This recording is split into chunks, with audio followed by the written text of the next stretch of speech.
It is with great pleasure that I bring to the stage Juliette LaMontagne. Can we get her a big a round of applause?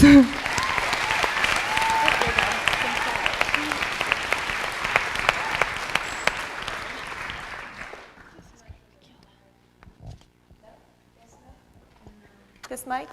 Hand mic? Oh, I'm good. I'm on. You can hear me? Yeah? All right. Now I just need to find the clicker. Here it is. Okay, I think I can figure this out, maybe. All right, so hi, welcome. Thank you so much for having me here today. I want to start with a quote from a student of mine.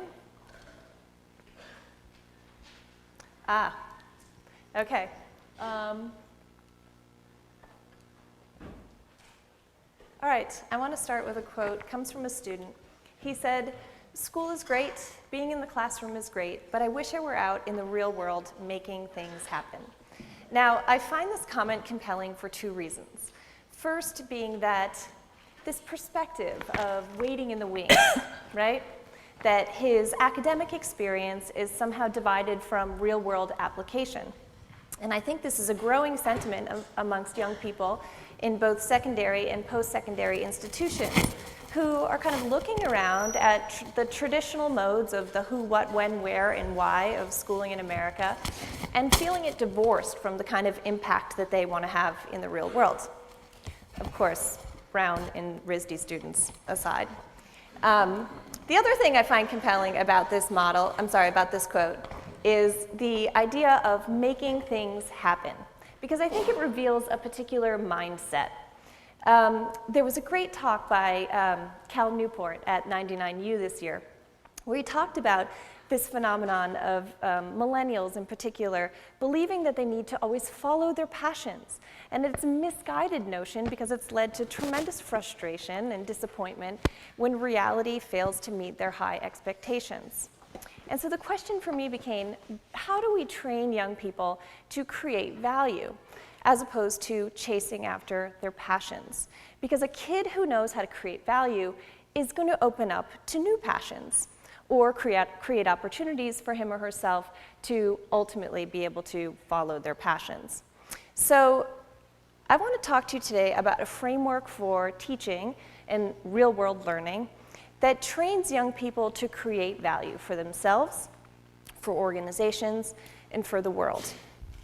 I run a program called Breaker that lives at the intersection of design thinking, startup entrepreneurship, and project-based learning, which is kind of a strange thing considering that I really only have expertise in one of these three domains. Never run a business, not trained in design, but I do come with a long-standing passion and belief in the power of interdisciplinary project work with real-world relevance.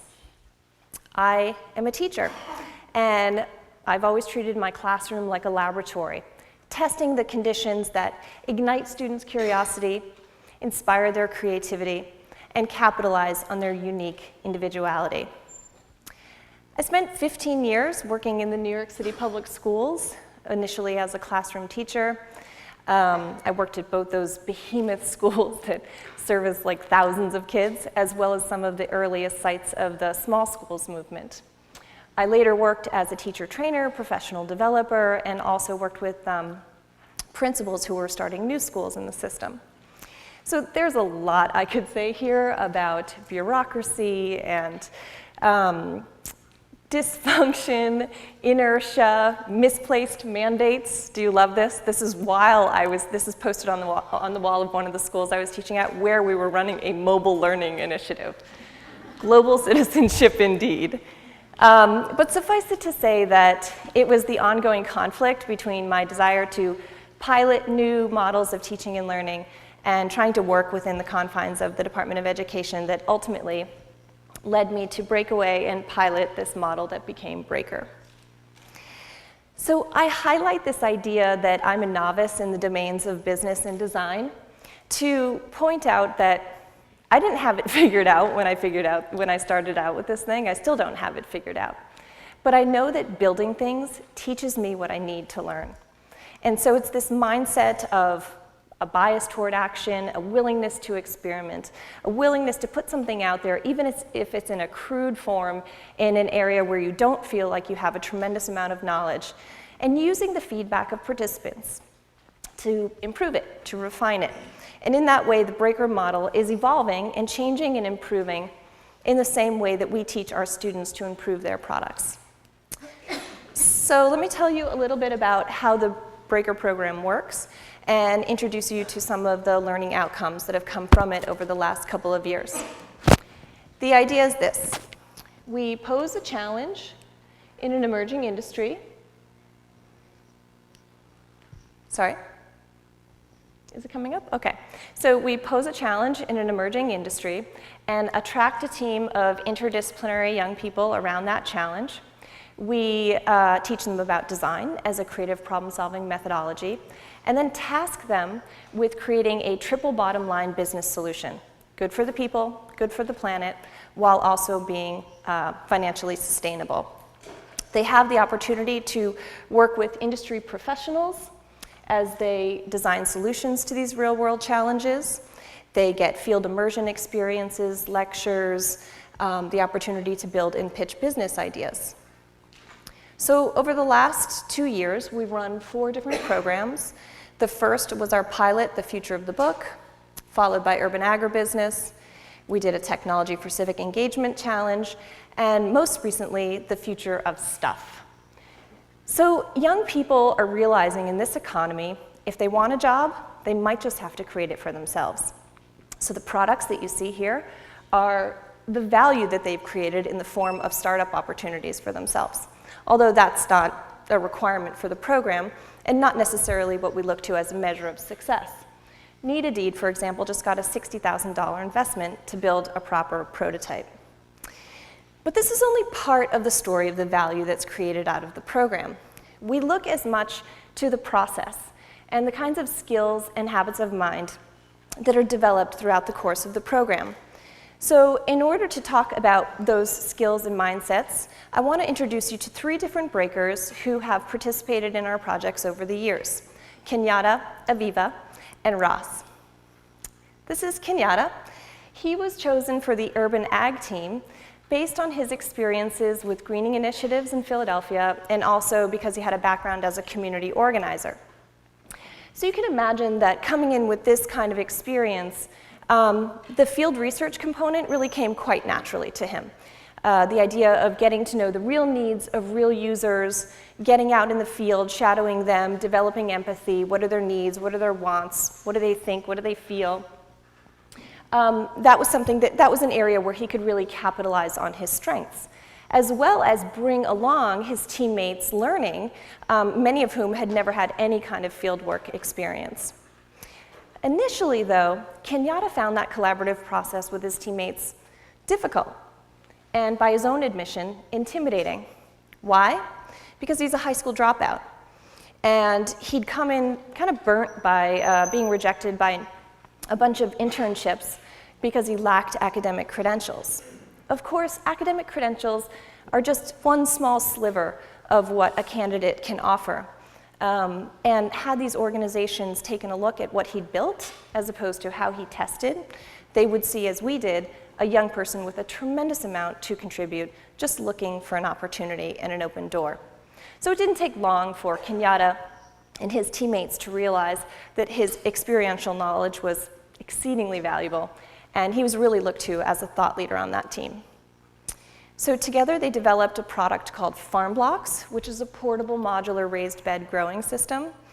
And while it's true that the vast majority of startup ventures will fail, first-time startup ventures will fail, we train breakers to fail forward, to look at every failure as an opportunity to learn, which stands in stark contrast to the kind of messages that kids like Kenyatta get in our traditional culture of schooling.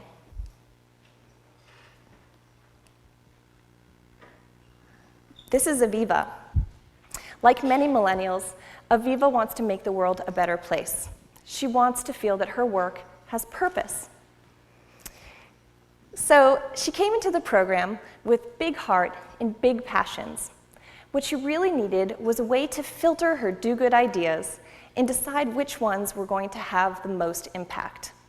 You see, she'd never considered herself an entrepreneur and thought that her calling was in the nonprofit sector. So the idea of filtering an idea through various lenses and testing it through the lenses of desirability, does it meet a need? Feasibility, can it be built now? And viability, is someone willing to pay for it? These were new concepts to her. And so she pushed through several cycles of ideas, testing them against these different lenses, and with the guidance and mentorship of some of the business advisors you see on the right there, ultimately coming up with a product called Nomba, a service to support small manufacturers as they get their businesses up and running. She participated in a project called The Future of Stuff, which looked at manufacturing and the rise of digital fabrication. We launched this project in partnership with the D School at Stanford, and it was our first attempt to run concurrent programs in multiple cities, all facing the same challenge.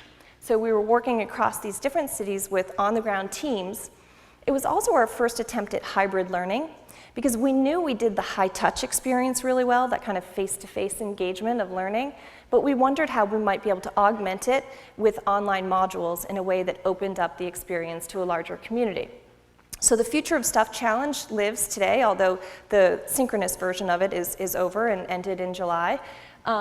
This whole experience can be accessed online with the idea that teachers or community leaders or whomever can really tap this content, adapt it, adopt it in whatever ways they see fit to meet the local needs of the challenges they face in their communities. This is Ross. So Ross was on that very first Future of the Book pilot project that we ran. And after they go through that research process, that discovery mode, they come back together and they've got to make sense of all that data. They've been out across 20 different sites. They're gathering stories. They're coming back together to look for themes and patterns.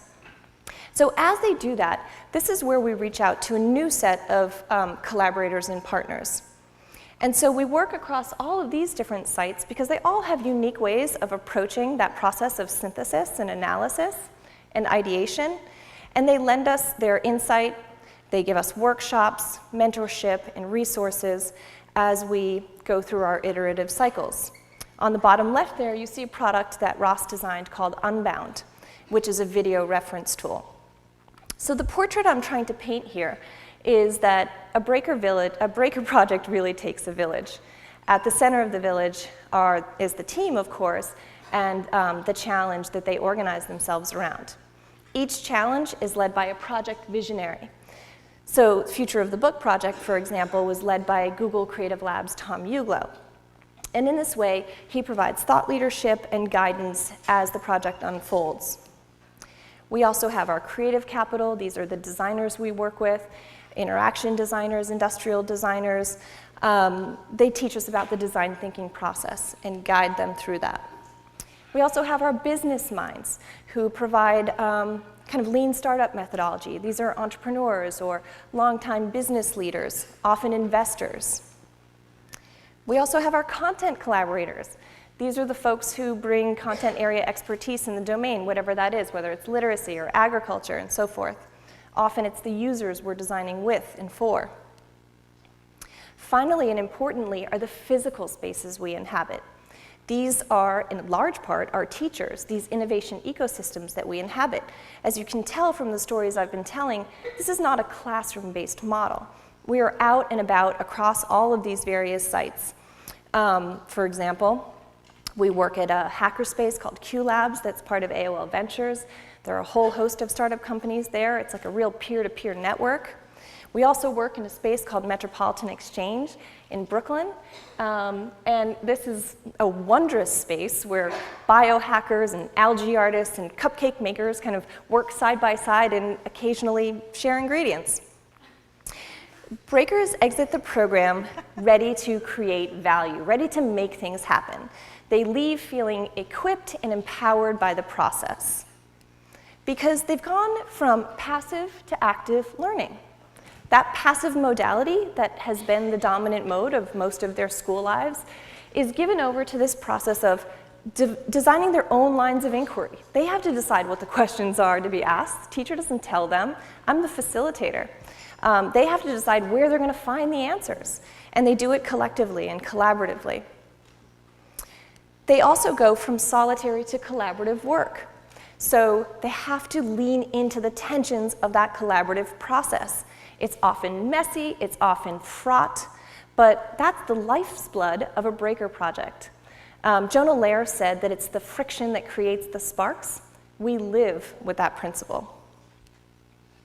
They have the experience of working with a fluid curriculum design, where their typical perception of curriculum is that it's designed in a rather static thing designed by the teacher. Here, they're a part of this emerging curriculum design that they very much have control over. So for example, when intellectual property became an issue of interest and concern, that became part of the curriculum. They also go from centralized systems of school, which is most all of them have been exposed to distributed learning networks. Again, working across all of these sites of both formal and informal learning partners and opportunities gives them the sense of the different stakeholders who are invested in their learning. And this will become increasingly important as online learning takes more and more priority in young people's educational pathways. At a time in our history when we face, unprecedented challenges as a people and a planet, we need to be training our young people to create value, to create their own jobs, create opportunities within organizations, and above all, to hold on to their commitment to social responsibility. Imagine the collective impact of a generation of young people who, rather than being perceived as empty vessels to be filled with content and knowledge, are instead thought to be firing the engine of innovation with and through the value they create. Thank you.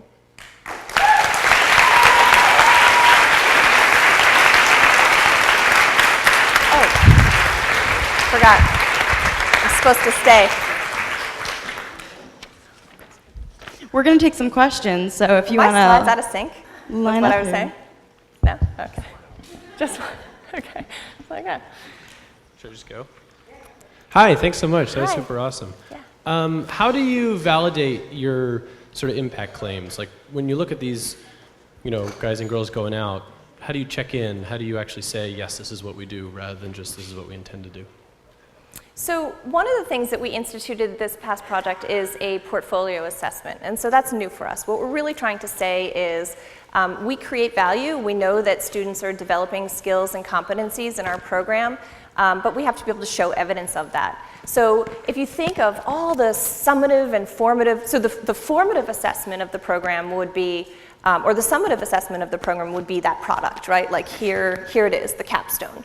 But the formative assessments are just as interesting and meaty and provide a tremendous amount of evidence. So by setting up a digital portfolio, essentially, borrowing from the creative fields, and certainly what I feel is absolutely essential for any young person from K on up, to be collecting this evidence over time so that you can show your emerging skills and competencies. So that's really what we're pointing to more so than the product itself, because we're not an incubator, right? But we just kind of pretend we're one.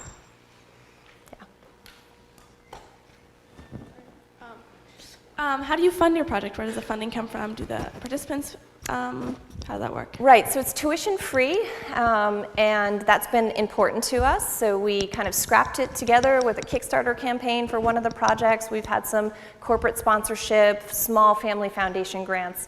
It runs on a shoestring. Yeah. But again, like if you're going to prove something, if you want to put a pilot out there, that's what you have to do. You just scrape it together, make it happen so that you have something to point to rather than just talk and ideas. Sorry. How do you follow up on student failures and turn that into a positive thing that people can take away from it? Well, that whole iterative process is about failure, right? Like much like you've heard here today, it's about saying, oh, well, we had these assumptions about how users would use this, and boy, we were wrong. So that's really kind of baked into the methodology. I think the much more harder fails to address are along the lines of collaboration and what doesn't work interpersonally and why, and when it's unworkable and when you push through it. Like those are the much kind of harder, messier failures to try to address.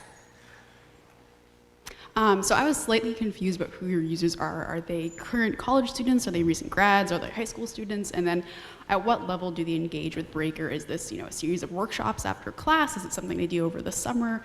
What does that actually look like in the day-to-day? So we attract late high school, college, even early career, which has been a really fascinating mix of people and so worthwhile. Like I really love that they're at these different places in their lives because they bring totally different perspectives and strengths.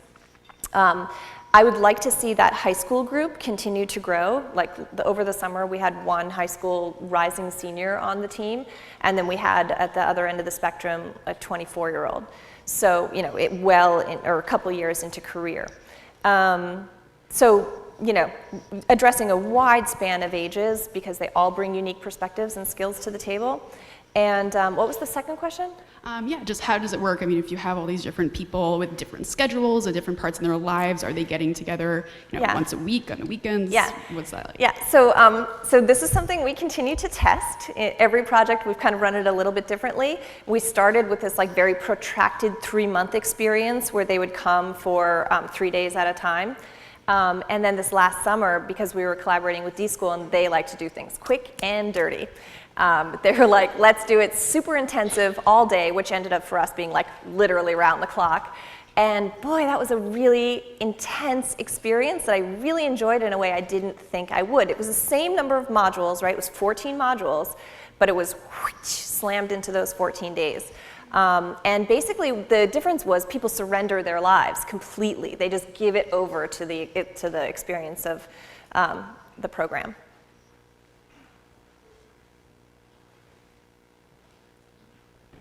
Hi. I just wanted to ask, what is your plan, or how do you see this replicating or scaling across the country? Great question. And so it's no small irony that as much as I talk about financial sustainability, we have not cracked that nut. I really have not wanted to pass on the cost in the form of tuition to students because I believe that you're already bearing the weight of that responsibility. And that it certainly should be the responsibility of these large corporations that we work with to sponsor the work because they're getting tremendous value. All those different partners we're working with, they're keenly interested in millennials. So we're bringing their ways of working, their insights, their perspectives to them in the office. So it's really a win-win, and I hope to continue to capitalize on that, although I haven't fully maxed that potential out. Can I ask another question? Okay. So how would Breaker be open to collaborations with schools if there were interested schools? Oh, sure, to absolutely. Try this out? Yeah. Okay. Cool. Thank you.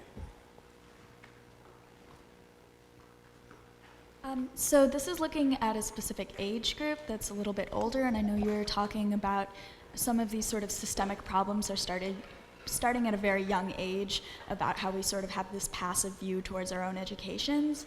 Have you had any thought towards how you could implement a similar system at a young age and how that would work with, in schools or around that kind of environment?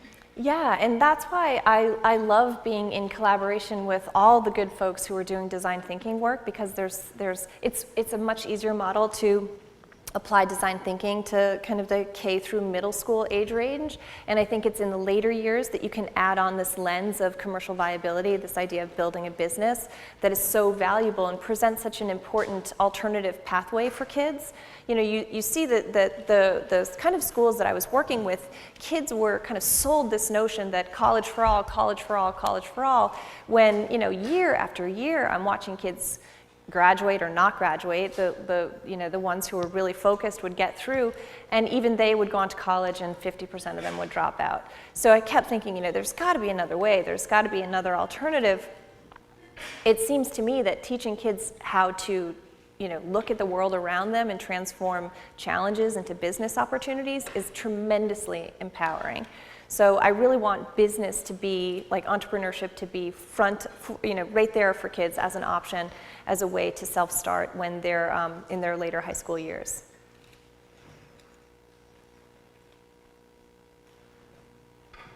We'll take one more question if anyone's interested. All right, thanks so much, Juliette. Thank you.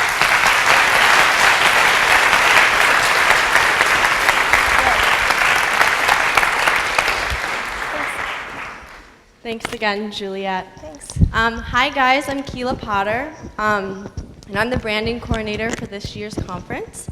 I'm so excited. And